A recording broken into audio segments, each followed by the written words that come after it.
સર્વનું હાર્દિક સ્વાગત છે। નજર કરીએ આજના મુખ્ય સમાચાર પર। સુરત જિલ્લાના બારડોલી તાલુકાના મઢી નજીક બેડીફળિયા ખાતે આવેલ પ્રાથમિક શાળા નવીનીકરણ નહીં કરાતા વિદ્યાર્થીઓને મુસીબત પડી રહી છે।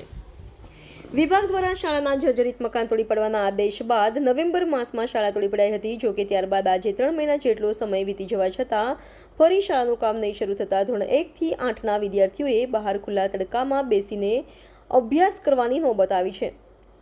એક બાજુ રાજ્ય સરકાર સૌ ભણે સૌ આગળ વધે અને શિક્ષિત ગુજરાતની વાતો કરી રહી છે, પરંતુ ગ્રામ્ય વિસ્તારમાં આવેલ પ્રાથમિક શાળાઓની આજે પણ એ જ સ્થિતિ જોવા મળી રહી છે। અહીં વાત છે સુરત જિલ્લાના બારડોલી તાલુકાના મઢી નજીક આવેલ બેડીફળિયા ગામની। બેડીફળિયા ગામે પ્રાથમિક શાળા આવેલી છે। આ પ્રાથમિક શાળા 2017થી જર્જરિત હાલતમાં હોવા છતાં શાળામાં બાળકોને જીવના જોખમે ભણવા મજબૂર બન્યા હતા। શાળાને ઓક્ટોબર 2024માં જર્જરિત હોવાથી તોડી પાડવામાં આવી હતી। મારું નામ છે પ્રીતિકા યજ્ઞેશ ચૌધરી। મારે બેડીફળિયામાં જ રહેવાનું છે અને મારો દીકરો છે 3જા ધોરણમાં। તો હું વારે ઘડી અહીંયા આવું છું ને જોઉં છું કે વાલીઓ બી કઈ રીતે એડજસ્ટમેન્ટ કરી શકે, કે છોકરાઓને કઈ રીતે ભણાવવાનું એ બી એ લોકોને તકલીફ પડી જાય છે। હવે અત્યારે જે રીતે ભણાવી રહ્યા છે, પણ અત્યારે જે ચોમાસું આવવાનું છે એમાં એ લોકો કઈ રીતે એડજસ્ટમેન્ટ કરશે એ લોકોને પણ ટેન્શન હોય છે। અને અમારા છોકરાઓ આ રીતે ભણશે તો કઈ રીતે આગળ વધશે? તો અત્યાર સુધી આની જે માંગ નહીં આપે તો આવનાર જે સમયમાં અમારા દીકરાને હું અહીંથી લઈ લેવાની કોશિશ કરીશ। અને અમારે એટલી જ નમ્ર વિનંતી છે કે આજે જેમ બને તેમ સ્કૂલે બનાવવાની તૈયારી કરે એવી અમારી અપીલ વિનંતી છે વાલી તરફથી। જો આ લોકો કંઈ જલ્દી ન કરે તો કોઈ આગળ પગલાં લેવાના ખરા? જી સર, અમે આગળ પગલાં લઈશું ને અરજી કરીશું। શાળા તોડી પાડ્યા બાદ આજે 5 મહિના જેટલો સમય થઈ ગયો છે। હાલમાં શાળામાં ધોરણ 1 થી 8 સુધી કુલ 106 જેટલા વિદ્યાર્થીઓ અભ્યાસ કરી રહ્યા છે, જેમને ભણવા માટેની કોઈ વૈકલ્પિક વ્યવસ્થા કરવામાં આવી હતી એ જરૂરિયાત મુજબ નથી, જેથી બાળકોને ખુલ્લી જગ્યામાં ભણવા માટે શિક્ષકો મજબૂર બન્યા છે। નામ પ્રેરણાબેન ચૌધરી। શું સમસ્યા છે સ્કૂલની? અમારી સ્કૂલ જલ્દી બને એ જ અમારી સમસ્યા છે। સ્કૂલ તૂટ્યાને 5 થી 6 મહિના થઈ ગયા, પણ સ્કૂલ હજુ બની નથી। છોકરાઓ તડકામાં બેસીને ભણવા મજબૂર બન્યા છે, તો જલ્દી સ્કૂલ બને એ જ અમારી ઈચ્છા છે। ને આ સ્કૂલમાં ચૂંટણી પંચનું બૂથ છે, નહીં બને તો પછી ચૂંટણી કરશે તો અમારે તો પછી ચૂંટણીમાં મત આપવાનું એ બહિષ્કાર કરશું અમે। અમારી સ્કૂલ જલ્દી ના બને તો, ને જલ્દી સ્કૂલ બની જાય તેવી અમારા વાલીઓની ઈચ્છા છે। ને છોકરાઓને હમણાં ચોમાસું આવશે, હમણાં ઉનાળામાં તો ભર ઉનાળામાં બેસીને છોકરાઓ તો ભણશે જ, પણ જો ચોમાસું આવશે તો છોકરાઓને કેટલી તકલીફ પડશે એ તો વાલીઓ જાણે, શિક્ષકો જાણે। શિક્ષકો એ લોકોની ફરજ સારી રીતે બજાવી જ રહ્યા છે, પણ અમારા વિદ્યાર્થીઓ ભણવામાં મુશ્કેલી પડશે। ને અત્યારે સ્કૂલ જલ્દીથી જલ્દી બને એવી અમારી વાલીઓ થકી ઈચ્છા છે। તમારું નામ? શિવાકભાઈ। કયા ગામે રહ્યો છો? બેડીફળિયા મઢી। શું સમસ્યા છે એની? એની સમસ્યા બહુ મોટી છે। ધારે તો એક દિવસે બધું કામ થાય, પણ બિલકુલ થાય એવું નથી। શિક્ષકો એટલા સરસ મળ્યા છે, બાળકોને એટલું સરસ ભણાવી રહેલા છે, પણ જે અધિકારીઓ છે, શિક્ષણ અધિકારીઓ છે, એ લોકોને બધી જાણ કર્યા પછી અત્યાર સુધી અમારું મકાન તોડી નાખ્યું, અને તોડી નાખ્યા પછી કોઈ બનવાનો કોઈ કાર્યક્રમ આવ્યો નથી, એટલે અમે એના વિરોધમાં છીએ। કારણ કે આ શાળાની અંદર એટલું સરસ કામ ચાલે, એ કામ બંધ થઈ જાય તો અમને ગમતું નથી। પણ બાળકો એટલા સરસ ભણી રહેલા છે, બાળકોના વાલીઓ એટલું આવીને બધાને વિનંતી કરે છે, અને એક પણ છોકરો ઘેરે રહેતો નથી, બધા સ્કૂલમાં આવી જાય છે।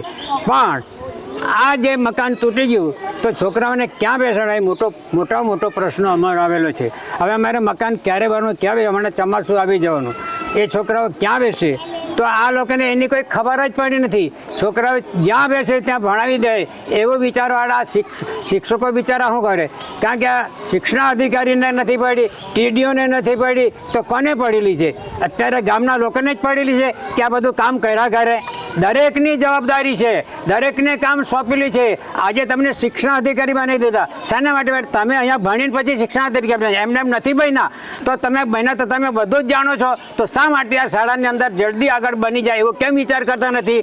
તો તમારાની બુદ્ધિ ઓછી છે એમ અમે માનીએ છીએ, બાકી અમારામાં બુદ્ધિ વધારે છે. એટલે અમે આજે ગામની અંદર બધા ભેગા થઈને બધા વાલીઓને ભેગા કરે છે. બધા વાલીઓ આવી ગયેલા છે. બધાને એટલી ચિંતા છે કે ચોમાસું ચાલુ થઈ જવાનું, અમારા છોકરો ક્યાં બેસીને ભણશે તેની ચિંતા છે. માટે તમે ઝડપથી આ કાર્યક્રમ કરો અને નથી પછી તમે એવો વિચાર કરો ચૂંટણી આવી જાય એટલે બધા મત લેવા માટે આવી જાય તો મત કાને આપવાનો? અમે પછી તો નક્કી કરીશું કોઈને પણ મત આપવાનો નથી અને ચૂંટણીનો બહિષ્કાર કરી દઈશું. એટલી તાકાત અમારામાં છે.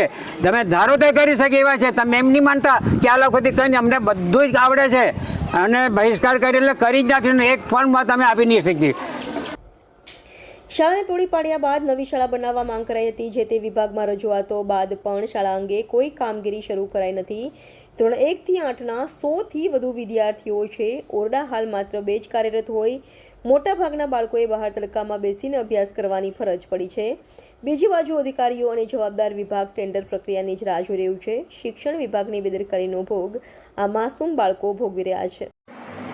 મઢી બેડીફળિયા પ્રાથમિક શાળામાં 2017થી તોડવાની મંજૂરી, શાળા તોડવા માટે જર્જરિત હોવાથી મંજૂરી મળેલ હતી, પણ એની ટીઆરપી તરફથી માહિતી મળી કે ભાઈ તાત્કાલિક તોડવું નહીં, હજી બીજી તમને જાણ કરવામાં આવશે ત્યારે તોડવું.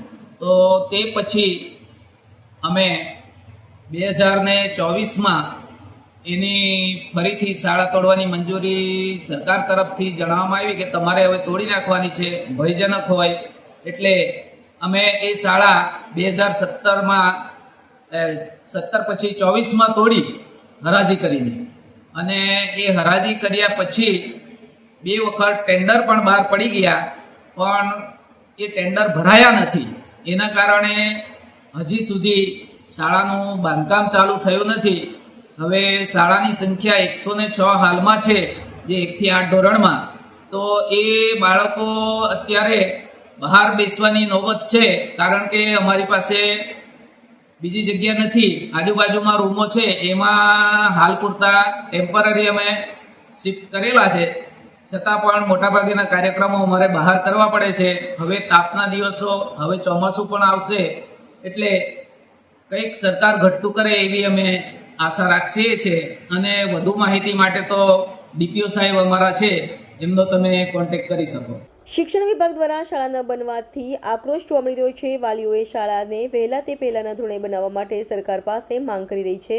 જો આ માંગને પૂર્ણ કરવામાં નહીં આવે તો ગાંધીજી ધ્યા માર્ગે આંદોલન કરવાની ચીમકી ઉચ્ચારી રહ્યા છે અને આગામી ચૂંટણીમાં મતદાન નહીં કરવાનો નિર્ણય કરી રહ્યા છે. Reporter Akshay Chaudhary, AB48 news, મઢી.